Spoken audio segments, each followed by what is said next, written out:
Halo Teens, welcome to Teens Edu. YouTube channel.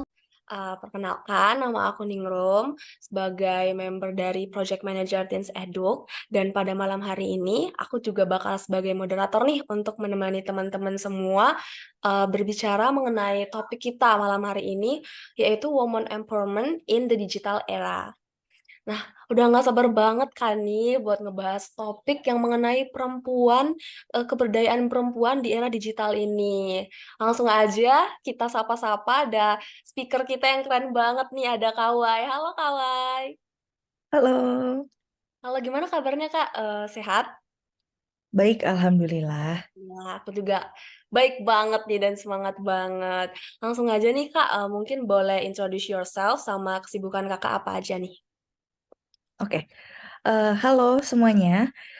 Sekarang aku perkenalkan nama aku Waita Tiri, biasa dipanggil Wai, dan aku baru aja lulus bulan Mei kemarin dari Harvard Graduate School of Education.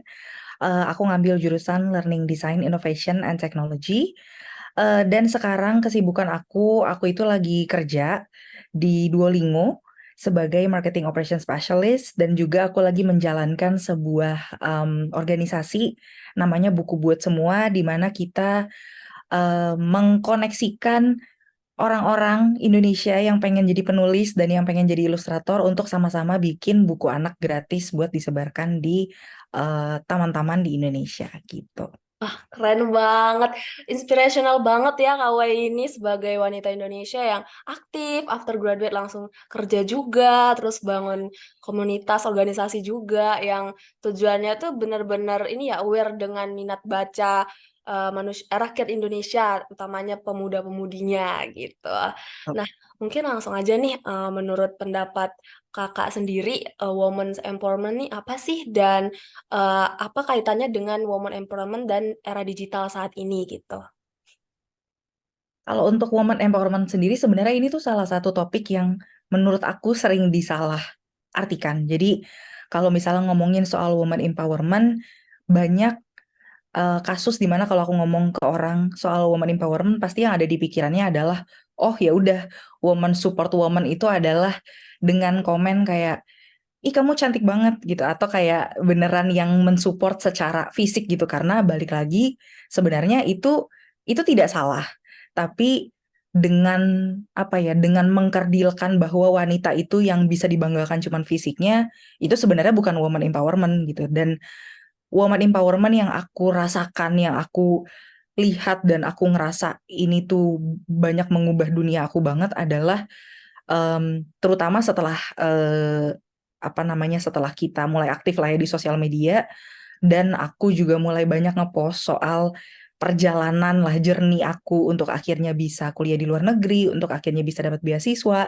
Banyak orang yang ikut sharing, perempuan-perempuan yang secara umur tuh ada yang dari masih muda banget, masih SMA, sampai yang udah jauh lebih tua dari aku, dan bilangnya tuh beneran kayak, wah semangat, emang harus lebih banyak wanita Indonesia yang seperti ini, harus lebih banyak wanita yang gak takut buat apa namanya, buat pursue their dreams gitu. Apalagi di posisi aku, dari segi umur aku tuh sudah cukup dewasa lah, aku sudah 28 tahun, dan banyak nih yang masih berpikiran kayak, kok 28 tahun malah sibuk ngejar S2 sih, bukannya nikah, bukannya apa gitu. Dan the apa ya, justru hal woman empowerment yang aku dapatkan dari sosial media dengan aku sharing itu tuh sangat luar biasa, dan itu yang sebenarnya membuat aku keep going, karena orang-orang tuh ternyata banyak yang berada di eh, apa namanya, on the same page lah sama aku. Dan aku merasa kayak, oh ternyata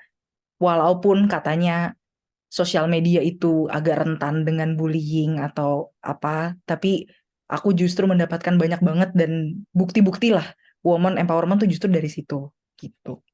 Ya keren banget, berarti tadi kayak wanita tuh bukan hanya dari fisiknya aja yang bisa dibanggain, kayak kita Mm-mm. bisa ningkatin value diri kita sendiri dari pendidikan dan sebagainya gitu Kak. Kemudian tanggapan Kakak sendiri nih mengenai pentingnya women's empowerment in the digital era sendiri gimana Kak? Menurut aku sebenarnya justru dengan kita di era digital itu harusnya lebih gampang untuk empowering each other pasti karena secara kita berkomunikasi dengan kita berinteraksi dengan orang lain juga jadinya lebih mudah kan. Harusnya itu lebih gampang. Tapi memang sekarang dengan adanya digital ini ya secara apa ya, secara komunikasi, secara interaksi orang ngomong sebenarnya lebih enteng lah ya karena kan ada tameng Ya, digital gitu ya, tameng internet ibaratnya gitu, terutama internet lah ya.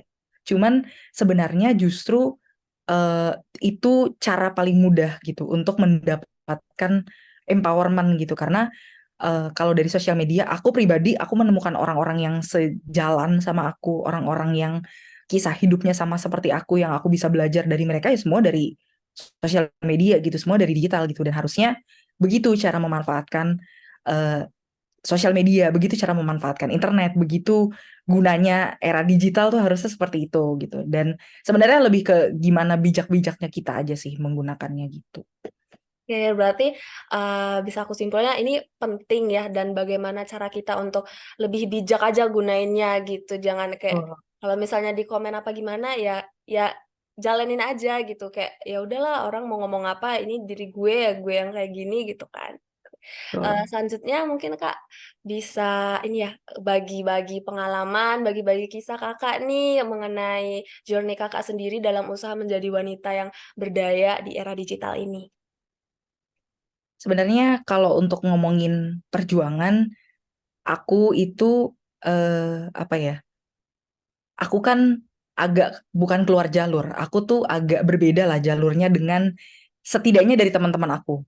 Karena di umur aku, di umur segini itu banyak yang sudah punya anak, banyak yang sudah menikah gitu. Dan aku bukan aku merendahkan ya, maksudnya aku juga pengen berada di gitu, tapi eh, masih ada lah ya stigma-stigma dan aku masih takut gitu. Walaupun tidak ada yang ngomong secara langsung ke aku, tapi aku masih takut nanti dilihat orang gimana. Karena teman-teman aku udah pada nikah, udah punya anak, aku malah sibuk ke luar negeri untuk kuliah gitu. Kayak apakah nanti terkesan egois sebagai wanita, apakah nanti terkesan apa namanya terkesan apa ya terkesan terlalu mandiri malah jadi menakutkan ibarat gitu kan suka dibilang kayak gitu gitu dan aku juga beberapa kali menerima komentar seperti itu walaupun secara anonimus tapi justru balik lagi aku mencoba memutar cara pola pikir aku dengan aku nyari kisah orang-orang yang sama seperti aku gitu. Aku banyak nyari terutama dari teman-teman yang baru aku kenal di sosial media yang ternyata oh udah pernah kuliah di luar negeri atau juga akan kuliah di luar negeri. Bahkan udah ada yang punya anak, udah ada yang bawa anak ke luar negeri juga dan aku jadi banyak belajar sama mereka dan itu yang akhirnya menjadi dasar motivasi aku untuk bisa merasa kayak oh ya udah perempuan tuh bisa loh perempuan tuh nggak cuman apa namanya nggak cuman tugasnya tuh nggak cuman yang kayak diajarin dari dulu bahwa perempuan itu harus kalem harus nggak boleh berpetualang lah ibaratnya gitu kayak kalau misalnya masih ada yang mau dimimpikan ya silakan dijalani dan kebetulan alhamdulillahnya keluarga aku gitu dari orang tua aku dari ibu aku dari ayah aku juga mendukung dan orang-orang di sekitar aku yang paling dekat juga sangat mendukung dan itu yang aku rasakan dan aku merasa salah satu alasan kenapa aku banyak ngupdate di sosial media, terutama soal perjalanan aku adalah karena aku mau orang-orang yang kayak aku, orang-orang yang mungkin juga punya mimpi seperti aku, itu yang tadinya masih ragu-ragu, setidaknya aku bisa menjadi bukti bahwa nggak apa-apa kok, aku juga udah umur segini, aku bisa gitu, dan berarti kamu juga bisa, aku nggak apa-apa, aku aman-aman aja, aku alhamdulillah lancar, berarti kamu juga bisa lancar gitu sih. Keren banget. Mungkin bisa sharing nih Kak, aku juga kepo, dari mana Kakak bisa nemuin titik balik untuk bisa memberanikan diri nih untuk, "Aku mau berpetualang, aku mau ke luar negeri, Hmm. mau meningkatkan value aku," tuh gimana Kak? Sebenarnya aku tuh waktu dulu lulus S1, aku tuh sama sekali nggak kepikiran buat langsung S2. Karena waktu habis lulus S1, aku merasa aku belum ada, kan S2 itu kan belajarnya, apa ya, belajarnya lebih fokus gitu. Dan Ya. aku belum menemukan tuh apa hal yang pengen aku fokusin tuh belum ketemu. Bener. Dan akhirnya aku memutuskan buat langsung kerja. Dan memang ada kebutuhan juga pengen bantu keluarga, pengen apa. Jadi aku udahlah nyari duit dulu yang penting gitu. Dan setelah berkarir, setelah apa gitu, dan aku senang dengan karir aku suka dengan apa yang aku lakukan selama ini. Jadi aku berkarir tuh kebanyakan di bidang kreatif lah. Jadi aku penulis kreatif gitu. Aku banyak bikin iklan, aku banyak bikin apa namanya cerita-cerita web series atau apa gitu karena aku kerja di perusahaan-perusahaan startup. Dan dari situ aku juga menemukan passion gitu. Ternyata aku tuh suka ngajar, ternyata aku tuh suka pendidikan gitu. Aku udah pernah nyoba nih ngajar di kelas gitu, tapi ternyata kok kayaknya bukan ini ya, kayaknya bukan ini yang aku cari. Ada sesuatu yang aku pengen gitu. Dan waktu pandemi kemarin, aku memutuskan buat bikin kayak semacam inisiatif kecil-kecilan.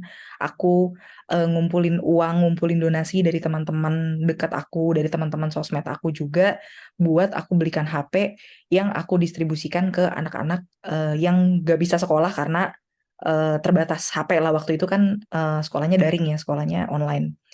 Aku akhirnya mendistribusikan itu dan pas mendistribusikan itu aku ketemu sama orang tuanya dan aku baru tahu ternyata permasalahannya tuh eh, bukan cuma sekolahnya kurang bagus lah atau kayak gurunya kurang atau apa gitu enggak, tapi permasalahannya adalah kalau amit-amit suatu saat terjadi sesuatu yang membuat suatu anak itu tidak bisa sekolah, gimana caranya dia belajar. Nah, baru aku kepikiran, oh berarti yang selama ini aku suka tuh bukan belajar ngajar di kelas jadi guru sekolah. Yang aku suka itu bikin sesuatu yang di luar sekolah justru, yang pembelajaran informal. Dan akhirnya aku memutuskan kayaknya aku tertarik pengen bikin eh, apa namanya sesuatu yang kreatif lah antara buku atau TV show atau apa karena memang itu background aku juga. Dan itu adalah titik balik yang membuat kayak oke, aku nggak bisa melakukan itu kalau aku nggak meningkatkan value aku karena aku nggak punya pengetahuan sampai situ gitu. Dan akhirnya aku memutuskan ya daripada aku cuman pengen-pengen doang tapi nggak bisa dilakuin karena aku nggak punya pengetahuannya, akhirnya aku memutuskan buat lanjut S2 gitu. Dan itu alasan utamanya sih sebenarnya. Keren banget, berarti dari explore, menemukan passion, dan keinginan untuk membangun sesama, itu juga Mm-mm. sangat membantu ya, mendorong untuk KW ini meningkatkan value dirinya untuk berani gitu. Bisa dibilang berani keluar dari zona nyaman ya itu ya, Kak. Bener. Oke, mungkin selanjutnya nih Kak, dari tadi kayak perjalanan Kakak gitu, dari gimana nge-explore, aku maunya apa, aku pengennya apa gitu, sampai bisa tiba di saat yang sekarang ini gitu, ada nggak sih tantangan atau misalnya ada kayak tadi, misalnya komen-komen, hate comment, kritikan gitu, atau mungkin yang pikiran-pikiran dalam diri sendiri tuh kayak, "Aku udah bener ya kayak gini," atau, "Aku sebenarnya salah," atau, "Aku gimana?" Gitu kan biasanya kita suka gitu ya, ada rasa kayak insecure atau kayak ngerasa, "Aku salah ya milih jalan ini," kayak gitu. Nah, itu gimana nih cara Kakak menghadapinya gitu, Kak? Sebenarnya kalau rasa insecure itu pasti ada, apalagi waktu akhirnya keterima kuliah, akhirnya dapat beasiswa dan akhirnya melanjutkan gitu. Dan aku melihat orang-orang sekitar, aku ada lah perasaan kayak aku pantas nggak ya ada di sini gitu, aku pantas nggak ya ada sama mereka gitu. Karena kalau aku melihat orang-orang, balik lagi ya namanya manusia, kita kan kalau melihat kayak kesannya apa namanya rumput tetangga selalu lebih hijau lah ya. Aku melihat kayak kayaknya dia pinter banget kok, aku kayak biasa-biasa aja kok.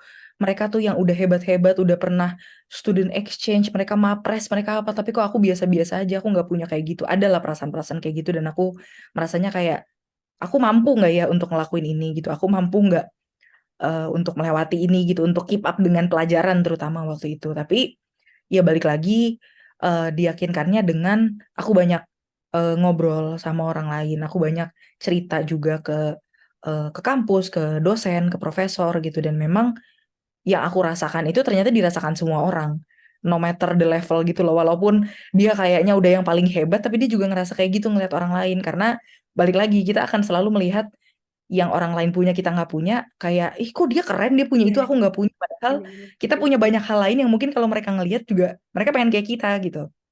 Dan itu sesuatu yang akhirnya aku sadari bahwa wow, selevel di Harvard aja, selevel di luar negeri aja, orang-orang tuh ngelihat satu sama lain tuh masih takut gitu, masih ada rasa insecure dan itu ternyata normal. Dan itu memvalidasi lah perasaan aku bahwa kayak oh ternyata ini nggak apa-apa, ternyata ini normal gitu. Dan kalau aku di sosmed gitu, apalagi kan karena di sosmed kan anonimus banyak ya, jadi suka ada lah hate comments yang kayak apa namanya, kok ke luar negeri ngapain sih, apa namanya, udah tua, kenapa nggak ngasih jatah beasiswanya ke yang lebih muda, kenapa nggak ngasih jatah beasiswanya ke anak-anak yang baru lulus, lalalala, ya kan di luar kuasa saya yang ngasih Hmm. beasiswa juga bukan aku. Itu juga kayak ada yang cuman kayak oh ya udahlah biarin aja lah, suka-suka dia gitu, tapi kadang-kadang ada yang, biasanya sih ini terkait dengan gender juga, terkait dengan perempuan juga. Kayak misalnya laki-laki atau mungkin perempuan, aku nggak tahu ya karena ini anonimus.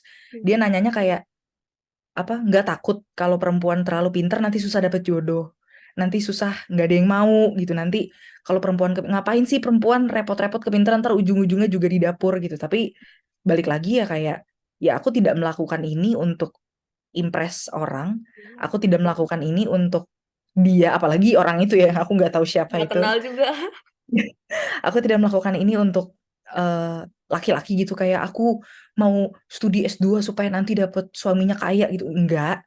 Aku enggak melakukan itu untuk itu, ya buat aku, diri aku sendiri. Kalau ada yang bisa menerima, kalau ada yang mau, kalau ada yang menghargai, ya itu yang ujungnya akan sama aku gitu. Jadi bukan aku yang harus ngebentuk diri aku supaya jadi idealnya orang lain, tapi ya akunya begini, value aku segini, terimalah gitu. Dan itu yang selalu, itu sampai sekarang aku sebenarnya masih ada lah insecure-insecure kayak gitu, tapi itu hal yang selalu aku coba eh, tanamkan lagi sih di pikiran aku. Berarti balik lagi ya gimana kita mengontrol diri kita sendiri, mindset kita, emosi kita gitu untuk jangan terlalu terbawa apa ya head comment atau omongan orang lah kayak ya kita nggak kenal ngapain didengerin gitu. Iya, Keren, keren, bener. keren. Eh, Mungkin selanjutnya nih Kak, tips dan triknya gitu supaya teman-teman semua ini yang masih muda-muda atau mungkin yang ngerasa, aduh aku udah umurnya udah lewat nih untuk S2 atau gimana gitu, bisa terus konsisten nih untuk terus berdaya, berjuang gitu mencapai apa yang dia inginkan. Gitu, Kak. Sebenarnya kalau untuk meningkatkan diri terutama ya, untuk terus berjuang untuk mencapai, kalau kita punya mimpi atau kalau kita punya cita-cita gitu, sebenarnya intinya adalah fokusnya ke tujuan utama kita gitu, fokusnya ke mimpi kita, fokusnya ke apa yang mau kita capai gitu. Baik itu faktor eksternal kayak misalnya aku gitu, cita-cita aku tuh aku pengen banget bikin TV show anak-anak yang bisa ditonton gratis sama anak-anak Indonesia dan TV show-nya edukatif gitu misalnya. Aku pengen banget anak-anak Indonesia nggak perlu mikir buat dapat apa, materi sekolah. Anak-anak Indonesia nggak perlu mikir buat belajar, nggak perlu mikir duit, nggak perlu mikir waktu. Pokoknya mereka bisa belajar kapan aja gitu. Tapi kan itu cita-cita ujung lah ya ibaratnya. Situ maupun ke internal ke diri sendiri. Ya aku pinter, aku pengen supaya nanti kalau aku punya anak, aku bisa ngajarin anak aku gitu ibaratnya. Aku pengen nanti kalau misalnya aku apa namanya, aku suatu saat punya resource, aku bisa establish sesuatu yang besar gitu. Jadi fokusnya lebih ke situ dibandingkan ke apa yang orang lain lalui gitu. Karena sebenarnya kalau kita melihat orang lain, baik melihat ke atas maupun melihat ke bawah, akan selalu ada hal yang kita nggak puas tentang diri kita sendiri gitu. Kan orang-orang bilang ya jangan ngelihat ke atas mulu, sekali-sekali ngelihat ke bawah. Tapi menurut aku ngelihat ke bawah itu juga negatif karena jadinya kita sombong gitu. Kalau misalnya kita ngeliat ke bawah, misalnya kayak, oh banyak kok teman-teman aku yang umur kayak aku tapi nggak jadi apa-apa, aku mah hebat, udah bisa kuliah gitu. Kalau mindsetnya seperti itu, kitanya juga jadi berhenti. Jadi kayak, oh ya udah aku udah merasa hebat, aku nggak bisa berkembang lagi. Justru jangan melihat orang lain, jangan membandingkan ke orang lain lah. Bandingkannya ke diri sendiri di masa lalu kayak, oh aku lebih hebat dari aku yang dulu dan aku bisa lebih hebat dari aku yang sekarang. Karena kalau ngelihat ke orang lain, antara kita nggak pernah puas sama diri kita sendiri atau kita malah jadi sombong dan jadinya terlalu puas sama diri kita sendiri Bener, gitu jadi sih. kayak mungkin lebih ke jadikan dirimu tuh musuhmu lah gitu yang harus terus Ya, dilampaui gitu. Bener, keren banget sih. Ah, mungkin lanjut nih Kak, berdasarkan experience Kakak sendiri gitu. Gimana sih mm, rasanya setelah Kakak bisa sampai di titik ini gitu, mampu berdaya, mampu mencapai, bisa dibilang apa yang Kakak impikan udah satu persatu mulai tercapai nih gitu. Dan saat posisi Kakak tuh masih kayak kebingungan atau masih belum nih belum mampu mencapai cita-cita, impian gitu gimana Kak? satu hal yang jadi kalau aku melihat aku yang dulu gitu kan, kalau paling gampang adalah kalau nongol IG story aku dari zaman-zaman dulu gitu kan. Aku ngelihat ada aku tuh ngobrolin apa sih, aku ngupdate apa sih, aku cerita apa sih, aku apa misuh-misuh apa di sosmed atau apa kayak gitu. Dan aku satu hal yang aku melihat perbedaan dari aku dulu dan aku sekarang adalah aku merasa kalau dulu aku tuh masih berfokus pada ngelihat standarnya masyarakat tuh kayak gimana gitu. Aku masih berfokus kepada ngelihat, oh kalau cewek tuh berarti harus gini, kalau cewek tuh berarti harus gini. Pengen kayak gini, pengen kayak gitu, pengen cantik misalnya. Pengen cantik, pengen langsing, pengen hidungnya mancung, pengen apa gitu. Tapi ya itu sesuatu yang aku tidak bisa ubah gitu. Dan itu sesuatu yang tidak bisa aku, apa namanya, tidak bisa aku, mungkin bisa diubah ya, tapi kayaknya itu melawan kodrat dan kayak itu bukan sesuatu yang itu temporary lah.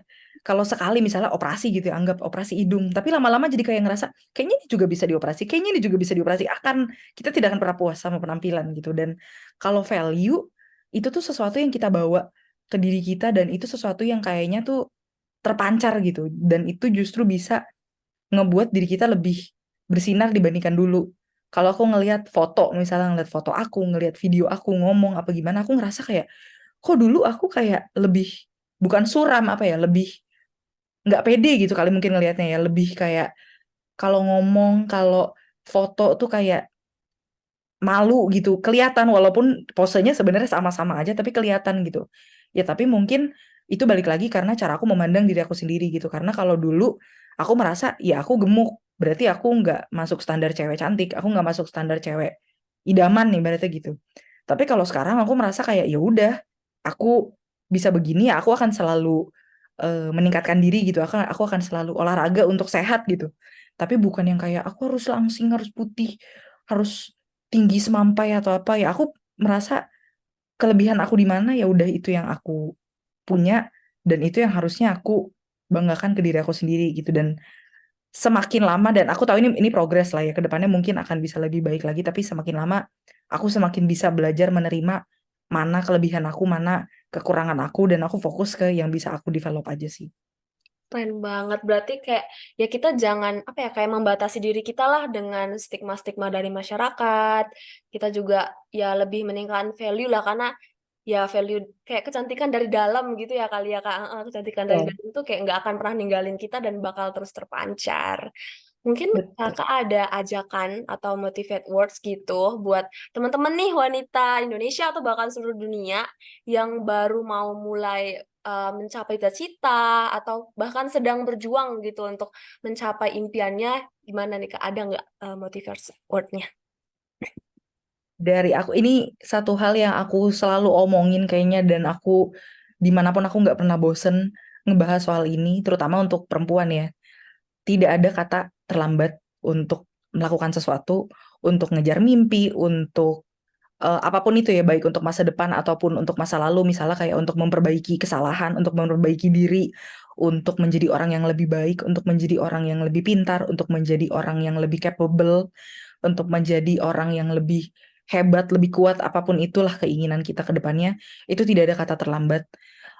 Sebagai perempuan, terutama lebih ada apa ya, lebih ada barrier lah ya untuk kita, karena balik lagi karena kita dinilai kayak aduh perempuan nanti kalau ketuaan, aduh perempuan nanti juga ujung-ujungnya punya anak jadi ibu rumah tangga, nanti ujung-ujungnya di dapur gitu, ada lah kayak gitu-gitu. Tapi tidak pernah ada kata terlambat kalau misalnya melakukan sesuatu, lakuin aja.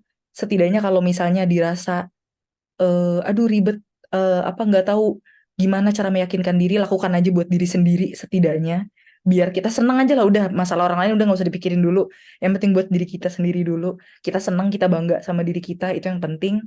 Tidak ada kata terlambat, dan coba dulu, karena sebenarnya tidak ada yang tidak mungkin. Kalau misalnya dibilang ah tapi dia privilege, tapi dia apa, tapi dia apa gitu, akan selalu ada alasan kalau kita bikin, kalau kita pikirkan, kalau kita ulang-ulang kita mikirkan, tapi aku perempuan, tapi aku apa gitu, akan selalu ada tapi kalau kita biarkan diri kita membatasi diri kita sendiri. Tapi kalau kita eh, mendukung diri kita, kalau kita baiklah terhadap diri kita sendiri, insya Allah akan selalu ada jalannya, akan selalu dilancarkan dan akan ditunjukkan lah jalannya kayak gimana. Bener, keren banget nih Kak.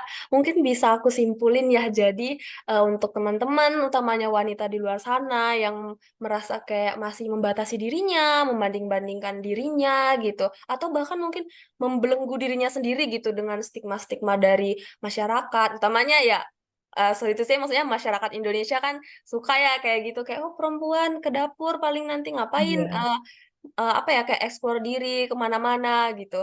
Enggak, jangan gitu. Jadi tetap lakuin, explore apapun yang bikin diri kita senang, yang bikin diri kita happy. Jangan membatasi diri kita sendiri gitu. Apapun itu lakuin aja. Jangan ada pikiran negatif-negatif kayak, ah aku nggak bisa, aku ketuaan, atau aku malu, atau gimana. Enggak. Pokoknya lakuin aja. Nanti pasti ada jalannya.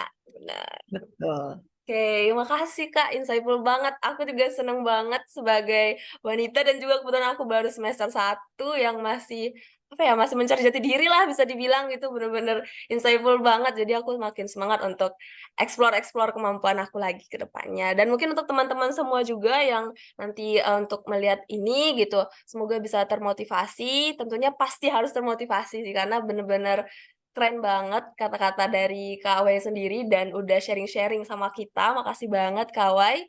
Um, Mungkin aku tutup ya. Terima kasih Kak Wai. Semoga sehat selalu. Bye-bye, Teens.